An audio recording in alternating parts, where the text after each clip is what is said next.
So my name's Tevin. I'm 22 years old. I just recently graduated college with my bachelor's of science in nutrition and food science. And I am mixed. My dad is black and my mom is white. Cool. So your dad's black and your mom's white. Yes. Okay, so we always start with the parents. So, or the grandparents. How did your grandparents feel about your parents' union? So my parents met in college. They went to school at a small Christian school in Illinois. Okay. And my dad moved there because he got a football scholarship. My mom went there because she played volleyball at summer camps there, and she wanted to go there for the academics. So they met, and I've gone back, and they showed me like the place, like on the sidewalk where they first locked eyes, and it was super cute. Sweet. But my dad's dad told my dad when he went off for school, he said there are only two rules: don't be doing no drugs, and don't be dating no white women. And so he did both of those in school. So my dad's family didn't really know for a while. Okay. That he was dating a white woman. Mm-hmm. My mom's family also didn't really know that she was dating a black dude. And for some reason they thought the name Marcus was a white name until she finally was like, by the way, Marcus is black. And I guess they were like, okay. So they were cool with it. They were like, so they kind of haven't really told me the whole history of it. I think there was more that went down that they were just trying to shield me from. Okay. But I think that my mom's parents kind of freaked out a little bit. Yeah. But then they eventually were on board with it. I think it was more of my mom's siblings were kind of freaked out because she was second youngest. She was the only girl. So she had two older brothers. So they were very protective of her. Okay. And so they thought that, she was going to be corrupted by a black man or something like that. Yeah. So they were a little scared, I think. They were scared. Both sides of both families were scared. But they got through it. They did. Now they're cool with it, obviously. Have they grown? Yeah. They've grown to Yeah, definitely. Yeah. Was it before you before you appeared, or was it like because of you? Because I feel like my grandparents, it was because of me. I think, it was because of me that they started to become cool with the whole interracial thing. Mm-hmm. Partially because I was a surprise child, and so my parents got married 4 months or 5 months before I was born. Okay. So my mom was pregnant with me while they got married. So they planned a wedding real quick. They had it in a park somewhere. Oh, wow. Kalamazoo. Oh, nice. So it was like, my mom got pregnant, and they were like, okay, we gotta get married. We gotta seal this deal. Yeah. I think they dated for like 5 years before they got married. So growing up, you have white cousins and you have black cousins. Mm-hmm. So did you like notice any type of difference? Did you notice how you communicated differently with the two of your sides, like both of your sides? Yeah, so my mom's side of the family, I lived around my mom's side of the family. Okay. Like most of them were within the same town, or one aunt and uncle were an hour away. But everyone else was like around that area. Okay. My dad's family was in Virginia. Okay. So they were like maybe 8-hour drive away. So I only saw them really like every other year or once a year. Like we'd maybe go down there for Thanksgiving or for Easter one year or something like that. So I didn't really see them much. Okay. So I didn't really like grow up with any of my dad's family. My dad's mom would send me cards in the mail for my birthday every year, and I would call her maybe like 3 times a year. But I kind of identified more with my white family just because that's who I saw. For sure. Like pretty much every holiday I was with my mom's family. For sure. So I guess the next question would be, how was it when you were in Virginia with your black side? How was it? At first, I was really uncomfortable. Like I remember as a kid, I was like, so my dad like slips into this like accent, I guess. Like he slips into his like southern accent when he goes home. Okay. And I was like, I remember being like afraid of my dad when he first went home because he was like talking this new way, and I was like, who are all these people that he's talking to? And like, oh my god, you know what I mean? It's like a different man like standing in front of me. So I was like really taken aback, and I still feel like it took me a while to get comfortable with that side of the thing. Okay. Like it wasn't until this past year, I think I went there for Christmas or Thanksgiving, one of the two. And I finally felt like I could like talk like face to face with like my aunts especially, and like, you know, be equals with them. Cause I don't know, I was just like a little afraid of them. Cause it was just so new. Like it was such a new experience. My dad didn't really talk about his family. His dad died when I was really young, so didn't really like have him in the picture for, you know, me growing up. He doesn't talk. My dad doesn't talk to a lot of his brothers anymore. So his family situation was a little bit messier than my mom's side.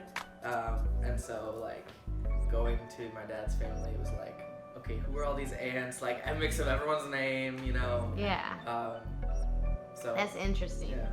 So just now, are you like coming into like being comfortable with your dad's side of the family? Yeah. That's interesting, because I feel like just now am I being more comfortable with being the both sides that I am, to that point where you just kind of are who you are. I feel like everybody kind of gets to that point when they're older. So the schools that you went to, so did you guys live in like the suburbs? Did you live in like a predominantly white area? So my neighborhood was mostly white, but my school was really mixed. Okay. Like it very well could have been half and half. Okay. Black and white. And this is in Kalamazoo. In Kalamazoo. Okay. Yeah. That makes sense. So it was the largest school in the area, so it was like, you know, a lot of different students. I mean, it was really diverse. And it's so weird to me because I'm like, all the schools that I'm used to working with in my job, like, it's like a group of like Indian kids comes in one school, a group of white kids comes in one school. Like it's very like every school is its own like ethnicity. But I was used to like a good diversity. Yeah. Like mostly black and white, a lot of Mexican people. Okay. So. Okay. Yeah. That's cool. So at your school, did you hang out with mostly any race, or were you just kind of like, I got this group of friends, I got that group of friends, or? My friend group was, there was, one girl was black, one girl was like Ethiopian, like her family was from Africa. One girl was half French and half Vietnamese. Yeah, and that was our friend group. Wow. So, and they were like my best friends. And I had another group of friends where they were all Indian and Asian. So I had like a very diverse group of friends. And I went to a math and science center for school too. So it's like, you know, I had different diversity there. But like, I grew up in a lot of diversity. And then like college was very diverse too. So, I don't know. No, that's really cool too. So, in terms of like your dating life, did you gravitate? Yeah, to any one race?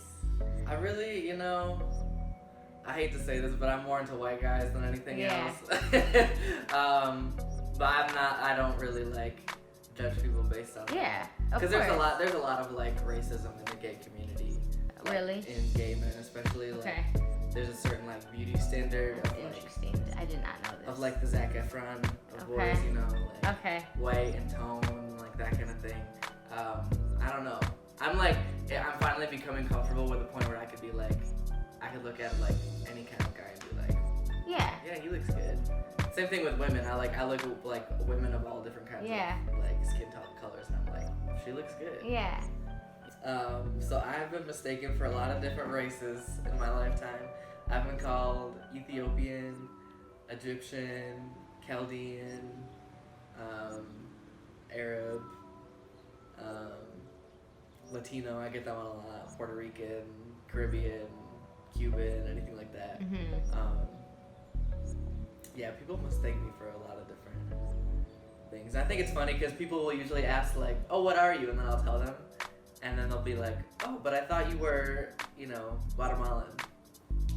It's almost like we like disappoint them when you tell them, and they're just like, but I wanted you to be this. Yeah. It's like, I'm not though. Be so much more. But I'm like the most boring kind of mix, so. You're not the most boring. Like, oh, you're only black and white. That's your mom has like, well, what white though? My mom's family is Dutch. Dutch. Yeah. Okay. You know what's crazy is there's like this quiz thing or whatever, this like face reader. They have these new things on Facebook where they're like, look at your face and tell you about yourself. Yeah. And so I like sent in a selfie and they were like, Dutch, you're 20% Dutch, and 80% African American. I thought that was really interesting. I thought that was really interesting how it said that. Yeah. So I would that would be interesting to see yours and see what it can, what Facebook tells you are. Because even Facebook has an opinion about your mixedness now. Yeah. So, okay. What do people think that you are? Oh my God, everything. Like everything. They're like, so mostly Puerto Rican. I get Puerto Rican, but I can see why, because I kind of have like a sassy thing, and I think they associate like sassiness with Latin cultures, Latin women. And then like, I think the way that I wear my hair and the way that I like do my like style, I think that's why they think it's Puerto Rican or Dominican. But a lot of Latin people say that. Like, it's not just like somebody that doesn't know about the cultures as much is gonna say like, are you Mexican? Right. Like that's what they're gonna say. Yeah.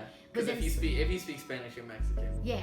If I speak Spanish, or if you look Latin and they don't know, then you're automatically, there's just like you gotta be Mexican. It's like, no, there's others. Yeah. But in fact, I don't think I look Mexican at all. I think I look like if I look like something, I look more Puerto Rican or more Cuban or whatever, just because of like how I feel like it works out. But I get that a lot mostly. Yeah. I never get like Arabic, Chaldean, even though I'm Armenian. Like I never get that mixture. So that's really interesting. And I actually met, oh my God, I should probably interview this girl and see what she says. But I met another Armenian black girl for the first time ever at Wayne State. And I just was like, wow, cool. Like that's crazy. And her name was Tara. And I'm like, that's weird. Okay.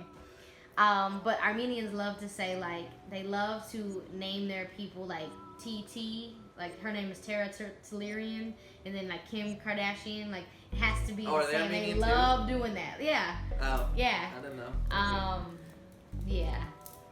But not all Armenians have big booties like that. Even though we don't know if hers is real, right? Right.